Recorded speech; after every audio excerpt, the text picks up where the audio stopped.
Yolüstü lezzet durakları Knorr'la yola çıkıyor.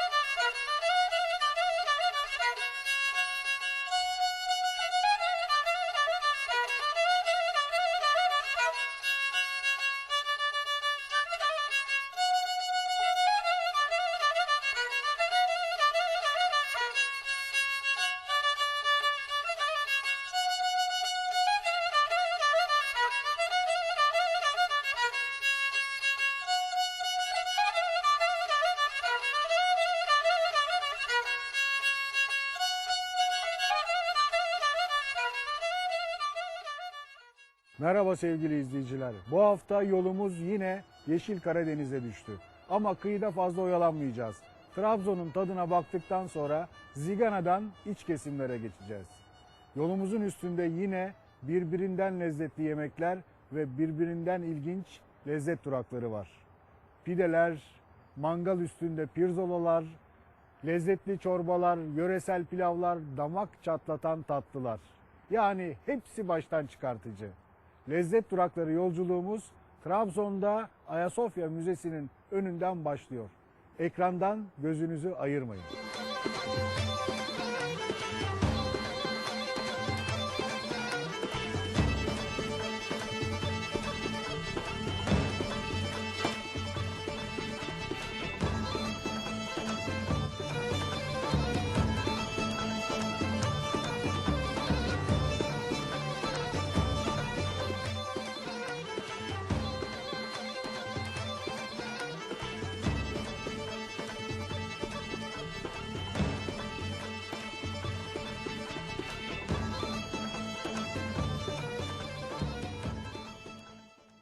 Trabzon'da Pazarkapı Mahallesi Kalkanoğlu sokaktaki Rüştü'nün fırınının önündeyiz.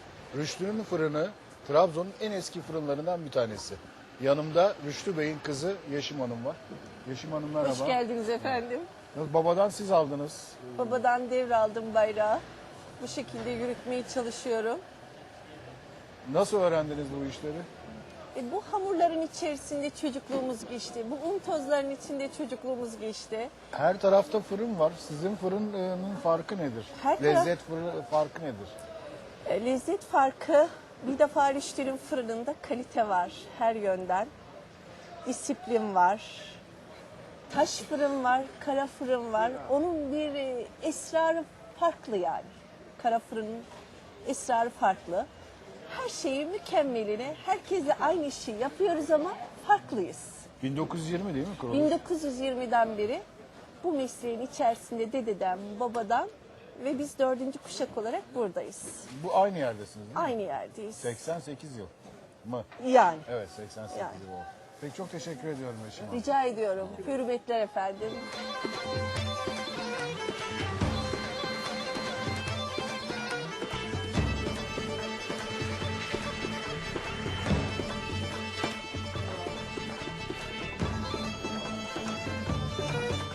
Rüştü'nün fırınında tam 88 yıldan beri Karadeniz'in o meşhur ekmeği pişiyor. Karadeniz denince hemen ilk akla gelen şey bildiğiniz gibi o 3,5 kilo ağırlığındaki ekmekler. Bütün Türkiye'de bunları bulmanız mümkün. Ama Rüştü'nün fırınının ekmeğin yanı sıra pideleri de çok lezzetli ve çok meşhur. 3 çeşit pidesi var. 4 de olabiliyor bu zaman zaman. Birincisi kıymalı pide. Kıymalı pidenin içinde dananın kaburga kısmından çekilmiş yağlı kıyma, soğan, domates ve maydanoz, bol maydanozla yapılan iç kullanılıyor. Bu iç pide açıldıktan sonra kenarları biraz yükseltiliyor. Ondan sonra neredeyse yarım kiloya yakın kıyma konuyor bu pidenin üstüne. Pide fırına veriliyor. Biraz pidenin altı sertleştikten sonra dışarı çıkartılıyor. Kıymalar kaşığın tersiyle pidenin üstüne yayılıyor. Ve etrafına Vakfı Kebir'den getirtilen özel tereyağı sürülüyor ki nar gibi kızarsın diye. İkinci pide ise peynirli pide. Bunun içindeki peynir de Tonya'dan geliyor. Özel Tonya peyniri. Sulu peynirle kaşar peynirinin karışımından oluşuyor. O da yine etrafına vakfıklı bir tereyağı sürülerek yapılıyor. Üçüncü ise yaprak pide denen lahmacun benzeri bir pide. Bunun da içinde kıyma var ama bu kıymanın diğer kıymalı pideden farkı domates yerine burada salça kullanılıyor. Yağlı pide denen bir pide türü var ki bu her zaman yapılmıyor. Trabzonlular yağa çok düşkün. Yağ yemeyi çok seviyorlar. Ceplerinde getirdikleri özel yayık yağıyla, özel tereyağı veriyorlar. Ustalar onlara bir pidenin içine bu yağı koyup fırına sürüyorlar. Yağ fırında eriyince çıkartıyorlar. Bir yumurta kırıyorlar. Tamamen çok lezzetli, tamamen yağlı ama biraz zararlı bir pide. Pideler çok lezzetli. Eğer yolunuz Trabzon'a düşerse Rüştü'nün fırınına uğrayıp mutlaka bunların tadına bakın.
Rüştü'nün yerinde pide yemek bir ayrıcalık. Çünkü pidenin tadında bir asırlık deneyim var.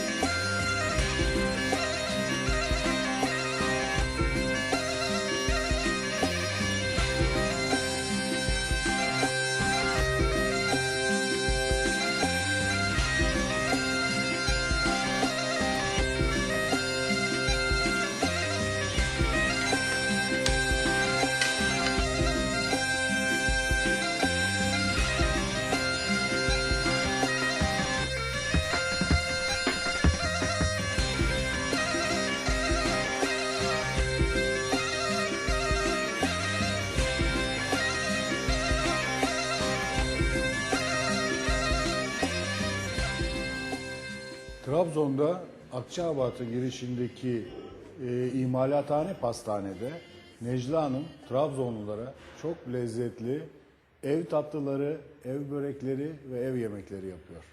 Necla Hanım nasıl başladınız bu işe? İlk evde başladım. Sonradan restoranlara yaptık. Siparişler aldık. Derken tabii ki bugün buraya geldik işte. Nedir ev tatlıları? Ev tatlılarımız, Laz böreğimiz var. Burmalımız var, yani kocaman gerdanı dediğimiz tatlımız var. Niye kocaman gerdanı? Yani eski atalarımız, eski beylerin enseleri kalın olduğu için ona benzetmişler herhalde. Onun için Kocaman gerdanı. kocaman gerdanı demişler ona. Başka neler var? Başka ev baklavamız var. Necla Hanım özel tatlımız var. Orada kelebek tatlımız var, cevizli. Yani Sadece onlar- tatlı yok galiba değil mi? Poğaçalar. Tabii poğaçalarımız da var. Ev poğaçalarımız var. Açma tarzında poğaçalarımız var. Pazılı böreğimiz var. Var, birçok çeşitimiz Peki var. sarma cinsi bir şeyler Yapıyoruz tabii ki, zeytinyağlı tabii. Dolmalar. Çalışanların hepsi kadın galiba sizin Evet, eşliğinizde. hepsi bayan. Evet, hepsi bayan. Onun için çok lezzetli ev işi oluyor. Evet, evet. Peki malzemeler Malzemeler çok güzel. tereyağını mereyağını yerli tabii ki, tereyağı tabii. kullanıyorsunuz. Evet, tereyağı ve sıvı yağ kullanıyoruz. Kullanıyorsunuz yani. Peki buraya gelip oturup da yiyen de oluyor mu? Oluyor tabii ki, tabii ki. Peki masa sayısını niye arttırıyorsunuz? Çok az, evet. Masa sayımız çok az. Hiç Çünkü olmazsa burası, 2 masa daha koysanız şuraya. sıkışık olur. Yani burası 2 masa yeter diye düşündük Peki buraya. dışarı siparişe veriyorsunuz değil mi? Veriyoruz tabii ki, evlere gidiyor, Restoranlara gidiyor. restoranlara gidiyor. Yani düğün, nişan, artık günlere. Evde başlayan macera Evet. koca bir işe dönüşmüş. Evet, evet. Necla Hanım teşekkür ederim. Ben de İsterseniz, teşekkür ederim. imalathaneye geçip Tabii, sizin buyurun. meşhur kocaman gerdanının nasıl yapıldığını izleyelim. Tamam, buyurun.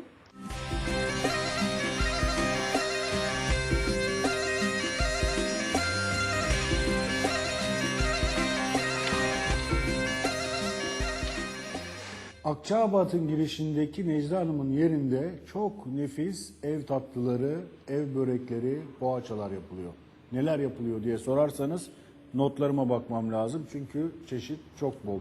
Laz böreği, ev baklavası, padişah sarması, bülbül yuvası, cevizli sepet tatlısı, cevizli Necla Hanım tatlısı, gül tatlısı, pudra şekerli dürüm laz, su böreği, poğaça gibi devamı da var bunların. Bunların içinde bir tanesi var ki hemen ön plana çıkıyor. Bu yörenin çok eskiden beri yapılan kocaman gerdanı. Niye kocaman gerdanı derseniz biçimi bu şeyi ensesi kalınlaşmış, buruş buruş olmuş bir adam ensesine benzediği için yıllar önce bu adı koymuşlar nedense. Nasıl yapıldığına gelirsek. Önce kağıt inceliğinde yufka açmak lazım. Yani baklava yufkası. Bunun için epey uğraşmanız gerekecek. İçine bol miktarda ceviz atılıyor. Sonra oklava ile birlikte sarılıyor. Sonra sıkıştırılıyor. İşte o ismini veren buruşukluk meydana geliyor. Sonra bir kenara alınıyor. Bunlar birikince bıçakla, keskin bir bıçakla dilim dilim kesilip bir tepsinin içine diziliyor. Daha sonra bu kocaman gerdanlarının üstüne tereyağı ve sıvı yağ birlikte konuyor. Biraz bolca konuyor. Sonra bu fırına atılıyor. Nar gibi kızardıktan sonra dışarı alınıyor ve üstüne soğuk şerbet dökülüyor. Bu soğuk şerbeti içtikten sonra kocaman gerdanın tadına doyum olmuyor.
Buruş buruş bir enseye benzemesine sakın aldanmayın.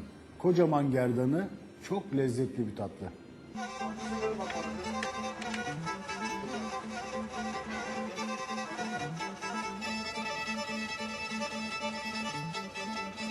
Trabzon'da her yerde hamsi kaynıyor. Kilosu 1 lira. Gidelim balık markete bakalım durum ne alemde.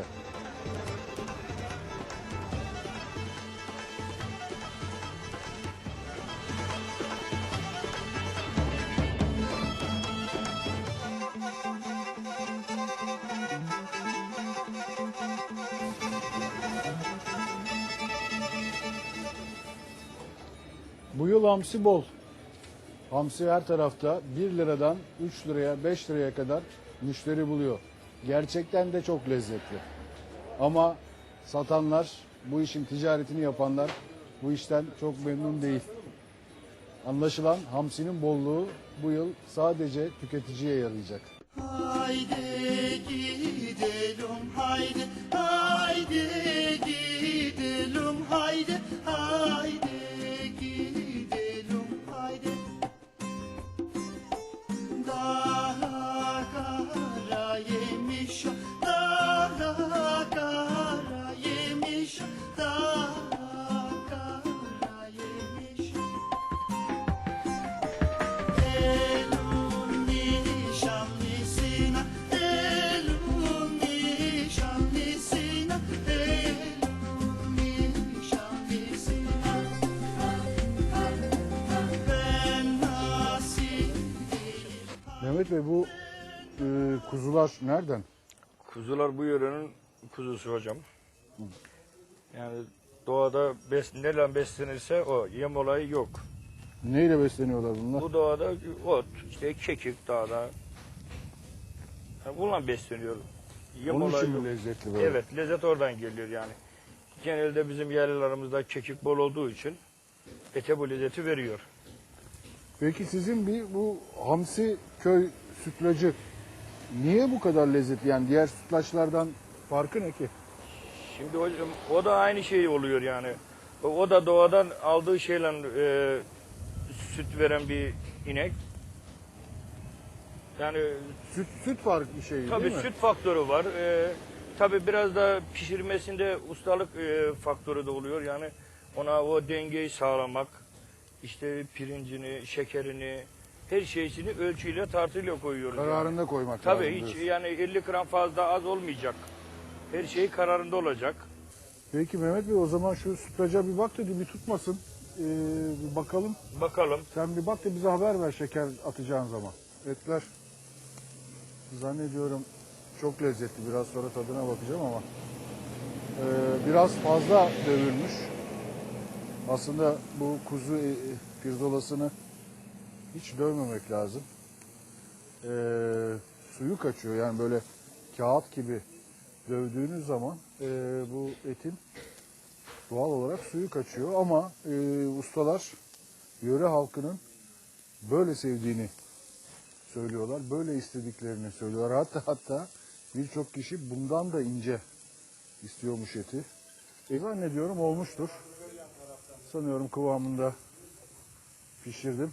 Izgarayı yapmak zevkli de tepede olduğumuz için rüzgar ters esiyor. Bütün duman üstüme geliyor. Bir yandan kokusu, bir yandan gözlerime kaçması işi zorlaştırıyor. Bu da işin cefası.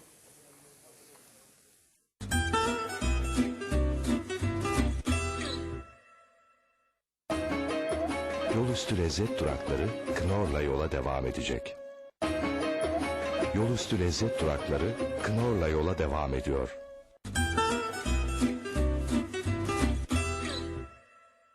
haydi gidelim haydi haydi gidelim haydi. Belki lezzetli Hamsiköy sütlacını yapmak istersiniz. Onun için size kabaca bir tarif vermek istiyorum. Önce Hamsiköy yaylalarında yaylamış ineklerin sütünden bulacaksınız. Bu lezzet için şart. Eğer onu temin ettiyseniz o sütü büyükçe bir tencereye koyun ve iyice kaynatın. Fokur fokur kaynadığını görün. Süt iyice kaynadıktan sonra içine kafi miktarda baldo pirinci atacaksınız. Bu baldo pirinci pişinceye kadar bol bol karıştırmanız lazım pirinci döktükten sonra. Yoksa pirinç birbirine yapışır, top top olur. Pirinçler piştikten sonra tencerenin içine önce bir tatlı kaşığı tuz, ardından yeterli miktarda şeker koyacaksınız. 15-20 dakika daha bu karışım pişecek. Piştikten sonra kepçeyle kaselere alınacak. Kaseler fırına sürülecek. Fırında bu sütlacın üstü hafif tutacak, kızaracak. Sonra siz afiyetle yiyeceksiniz. Haydi gidelim haydi haydi gidelim haydi haydi gidelim haydi. Hamsiköy sütlacı için söylenecek bir tek kelime var. Muhteşem.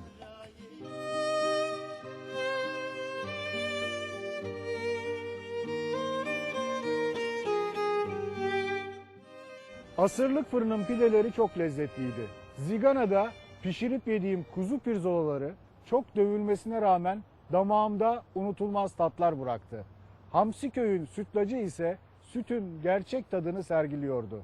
Kocaman gerdanı ise değişik bir tatlıydı.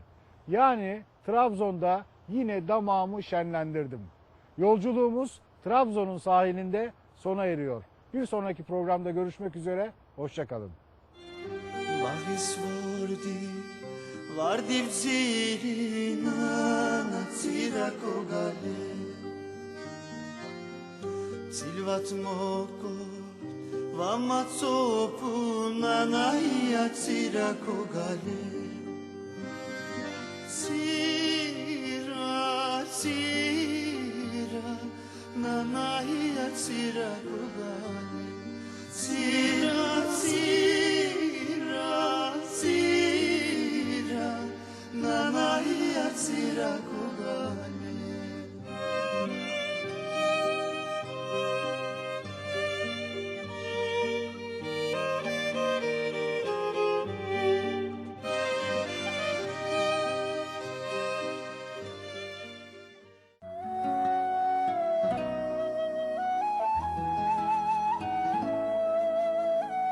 Yol üstü lezzet durakları gelecek programda da Knorr'la yola devam edecek.